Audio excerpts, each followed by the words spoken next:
जी हाँ दोस्तों, मैं प्रदीप आपके अपने यूट्यूब चैनल झारखंड कॉम्पिटिटर में आपका स्वागत करता हूँ।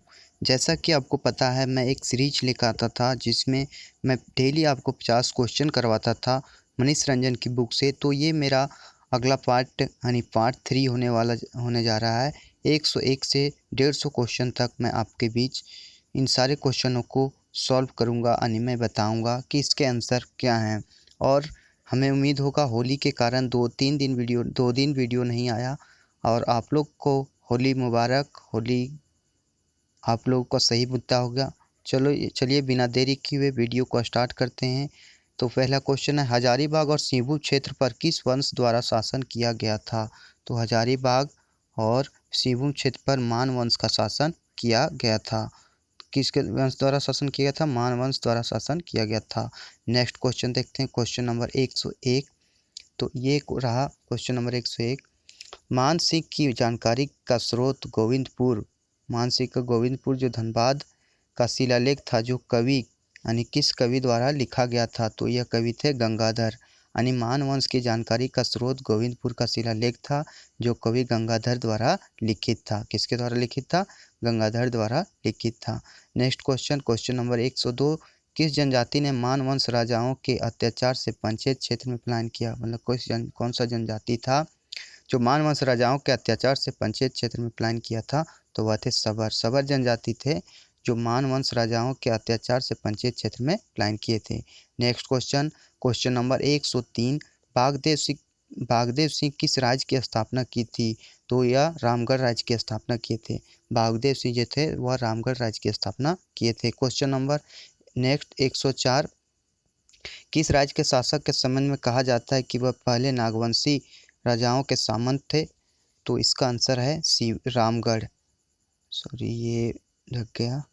हाँ, ये कौन थे? रामगढ़। किस राज्य के शासक के संबंध में यह कहा जाता है कि पहले नागवंश राजाओं के सामंत थे? तो रामगढ़ राज्य के शासक के संबंध में कहा जाता है कि वे पहले नागवंशी राजाओं के सामंत थे। यानी क्वेश्चन आंसर नंबर ये सही है। Next question 105। रामगढ़ राज्य की राजधानी क्या थी? तो सिसिया। रामगढ़ की राजधानी कहाँ थी? सिसिया थी। चलिए नेक्स्ट क्वेश्चन देखते हैं। 106 नंबर क्या कहता है? ये रहा, हजारीबाग और गया के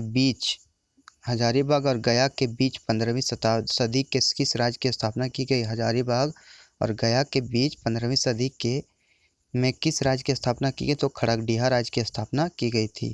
क्वेश्चन नंबर 107 देखते हैं। 107 क्या है? खड़गडिहा राज्य के संस्थापक किसे माना जाता है? खड़गडिहा राज्य के संस्थापक किसे माना जाता है? तो इसे माना जाता है हंसराज देव को। किसे माना जाता है? हंसराज देव को खड़गडिहा राज्य का संस्थापक माना जाता है। Next question, question number 108। Panchayat राज्य किस क्षेत्र में स्थापित था? तो पंचायत राज मानभूम राज्य में स्थापित था। पंचायत राज किस क्षेत्र में स्थापित था? मानभूम क्षेत्र में स्थापित था। Question number 109। यही सारे क्वेश्चन आपको एक्साइज कांस्टेबल में देखने को मिले। निम्न में से किस राजा का संबंध पंचायत राज से था? तो ये इसका किसका संबंध था? अमित लाल का। अमित लाल का संबंध पंचायत राज्य से था। अमित लाल का संबंध पंचायत राज से था। क्वेश्चन नंबर 110 देखते हैं। पंचायत राज का राजकीय चिन्ह निम्न में से क्या था? पंचायत राज का राजकीय चिन्ह इनमें से क्या था? तो कपिला गाय की पूंछ। कपिला गाय की जो पूंछ था यह पंचायत राज का राजकीय चिन्ह था।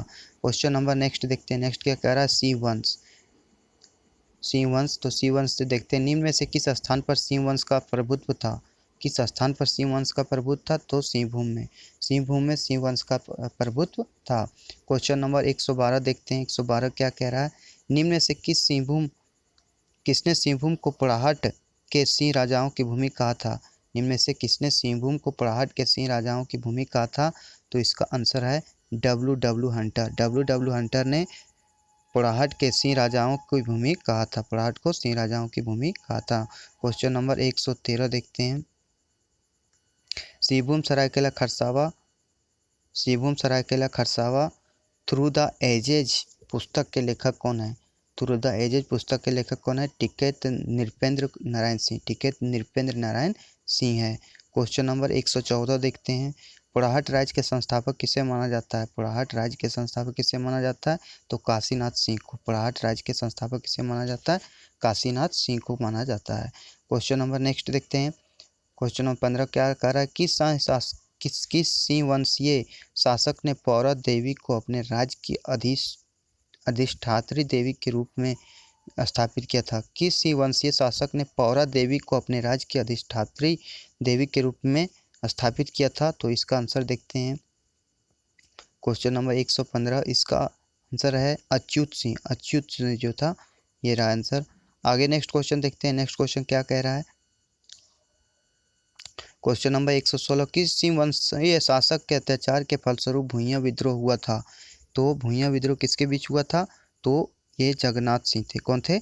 जगन्नाथ सिंह थे। ये इसी के नेतृत्व में अत्याचार फलस्वरूप भूइयां विद्रोह हुआ था। तो भूइयां विद्रोह किसके नेतृत्व में हुआ था? जगन्नाथ सिंह के नेतृत्व में हुआ था।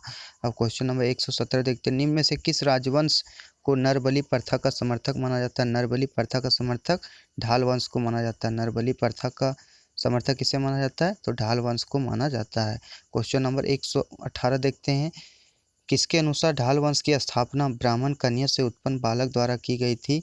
तो इसका आंसर है बेंगलोर। बेंगलोर जो है, तो ढाल वंश की स्थापना ब्राह्मण कन्या से उत्पन्न बालकों द्वारा की गई थी। क्वेश्चन नंबर 119 देखते हैं। 119 क्या कह रहा है? मध्यकालीन इतिहास की ओर हम लोग आ गए हैं। चलिए, क्वेश्चन नंबर 119 कह रहा है, इल्तुतमिश एवं बलबन के शासनकाल में छोटा नागपुर खास क्षेत्र का शासक कौन था? इल्तुतमिश और बलबन के शासनकाल में छोटा नागपुर खास क्षेत्र का शासक कौन था? तो इसका आंसर है हरिकर्ण। कौन था? हरिकर्ण इसका शासक था। क्वेश्चन नंबर 120 देखते हैं। अलाउद्दीन खिलजी के सेनापति मलिक छज्जू कौन थे?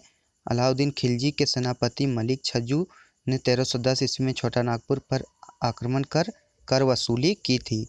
जो अलाउद्दीन खिलजी के सेनापति थे वो कौन थे? मलिक छज्जू थे, जिन्होंने क्या किया था? जिन्होंने 1310 में छोटा नागपुर आक्रमण कर कर वसूली की थी। क्वेश्चन नंबर 121 देखते हैं। किस वंश ने संथाल सरदारों को हराकर बीघा के किले पर अधिकार किया? तो यह था तुगलक। तुगलक जो है, तुगलक वंश ने संथाल सरदारों को हराकर बीघा के किलों पर अधिकार किया था। क्वेश्चन नंबर 122 देखते हैं। 122 क्या कर रहा है? निम्न में से किसने सतगांव को राजधानी बनाया था? कौन थे जो सतगांव को अपनी राजधानी बनाए थे? तो ये थे फिरोज शाह तुगलक। फिरोज शाह तुगलक जो थे, ये सतगांव को अपनी राजधानी बनाए थे। हाँ, किस वंश ने संथाल सरदारों को हराकर बीघा के किले पर अधिकार? तो तुगलक वंश थे। कौन था इसका? तुगलक था। नेक्स्ट क्वेश्चन देखते हैं। 122 हम बता चुके हैं। 123 क्वेश्चन देखते हैं क्या कह रहा है। सूर्यवंश की स्थापना गंगवंश के मंत्री ने खाली जगह मतलब कौन से मंत्री ने किया था? तो इसका आंसर है कपिलेंद्र। सूर्यवंश की स्थापना गंगवंश के मंत्री कपिलेंद्र ने की थी। गंगवंश की स्थापना कौन किया था? कपिलेंद्र ने किया था। क्वेश्चन नंबर 124 देखते क्या कहता है। कोराम्बे में किन दो राजवंशों के बीच भीष्म युद्ध हुआ? कोराम्बे में किन दो राजवंशों के बीच भीष्म युद्ध हुआ था? तो वे थे रक्सेल। रक्सेल वंश और नाग वंश, इन्हीं दो लोगों के बीच जो था भीष्म युद्ध हुआ था। 124 रक्सेल वंश यानी नागवंश के बीच हुआ। नेक्स्ट क्वेश्चन है, निम्न में से किसे झारखंड का हल्दी घाटी कहा जाता है? झारखंड का हल्दी घाटी किसे कहा जाता है? तो इसे कहा जाता है कोराम्बे को। झारखंड का हल्दी घाटी किसे कहा जाता है? कोराम्बे को कहा जाता है। चैतन्य चरितामृत के रचनाकार कौन थे? चैतन्य चरितामृत के रचनाकार कौन थे? तो ये थे कृष्णदास। कौन थे? कृष्णदास थे। क्वेश्चन नंबर 127 देखते हैं। 127 क्या कह रहा है? किसका उल्लेख चैतन्य चरितामृत में मिलता है? किसका उल्लेख जो है चैतन्य चरितामृत में मिलता है? नेक्स्ट सेम क्वेश्चन था। तो कोराम्बे का जो है, कोराम्बे का जो उल्लेख है वह चैतन्य चरितामृत में मिलता है। क्वेश्चन नंबर 128 देखते हैं। 128 क्या कह रहा है? मुगल वंश के समय पलामू में किसका शासन था? तो यह था रक्सेल वंश का। किसका शासन था? रक्सेल वंश का शासन था। The Nagvanshi and the Cheros किसकी पुस्तक है? तो Nagvanshi and the Cheros B Virottam की पुस्तक है। The Nagvanshi and the Cheros किसकी पुस्तक है? तो बी वीरोत्तम की पुस्तक है। क्वेश्चन नंबर 130 देखते हैं। बी वीरोत्तम ने चेरो वंश का संस्थापक किसे माना है? तो बी वीरोत्तम ने भगवत राय को चेरो वंश का संस्थापक माना है। बी वीरोत्तम ने चेरो वंश का संस्थापक किसे माना? भगवत राय को माना है। नेक्स्ट क्वेश्चन देखते हैं। क्वेश्चन नंबर 131 क्या कह रहा है? शेरशाह ने किसे पराजित कर राजमहल क्षेत्र पर अधिकार किया था? तो वे थे हुमायूं। शेरशाह ने हुमायूं को पराजित कर राजमहल क्षेत्र पर अधिकार किया था। नेक्स्ट क्वेश्चन देखते हैं। क्वेश्चन नंबर 132 क्या कह रहा है, चेरो वंश का सबसे प्रसिद्ध राजा कौन था। तो चेरो वंश का सबसे प्रसिद्ध राजा मेदिनी राय था। चेरो वंश का सबसे प्रसिद्ध राजा कौन था, मेदिनी राय था। क्वेश्चन नंबर 133 देखते हैं, टकुराई की लड़ाई किसके बीच हुई थी। टकुराई की लड़ाई किसके बीच हुई थी। तो इसका आंसर है अबू रहीम खान ये खाना जुलैद कुरानी के बीच हुआ था। अब्दुल रहीम खान ये खाना जुलैद कुरानी के बीच यह युद्ध हुआ था। टकुराई की लड़ाई किसके बीच हुई थी, अब्दुल रहीम खान ये खाना जुलैद कुरानी के बीच हुआ था। क्वेश्चन नंबर 134 देते हैं, मुगल आक्रमण के समय नागवंश का शासक कौन था। तो मुगल आक्रमण के समय नागवंश का शासक कौन था, तो ये थे मधुकर शाह। कौन थे, मधुकर शाह थे। सो मुगल काल के समय नागवंश का शासक था। नेक्स्ट क्वेश्चन देते हैं, कौन मुगल अधीनता स्वीकार कर मानसिंह के अंगरक्षक दल में शामिल हो गया था। तो यह थे रंजीत सिंह। कौन था, जो माने रंजीत सिंह थे जो मुगल अधीनता स्वीकार कर मानसिंह के अंगरक्षक दल में शामिल हो गया था। कौन थे, रंजीत सिंह हो गए थे। आगे है, चेरो राज्य पर नियंत्रण स्थापित करने के लिए अकबर ने किसके नेतृत्व में सेना भेजी थी। तो अकबर ने किसके, मानसिंह के नेतृत्व में। चेरो राज्य पर नियंत्रण स्थापित करने के लिए अकबर ने मानसिंह के नेतृत्व में सेना भेजी थी। क्वेश्चन नंबर 137 देखते हैं। 137 क्या कहा, मानसिंह ने कहाँ एक किले का निर्माण कराया था। 137 इसका आंसर है रोहतासगढ़। मानसिंह ने रोहतासगढ़ में एक किले का निर्माण करवाया था। क्वेश्चन नंबर 138 देखते हैं, अकबर ने किसके नेतृत्व में तेलियागढ़ पर आक्रमण किया था। तो यह था टोडरमल। अकबर के सेनापति थे टोडरमल, जिन्होंने इसी के नेतृत्व में तेलियागढ़ पर अधिकार किया था।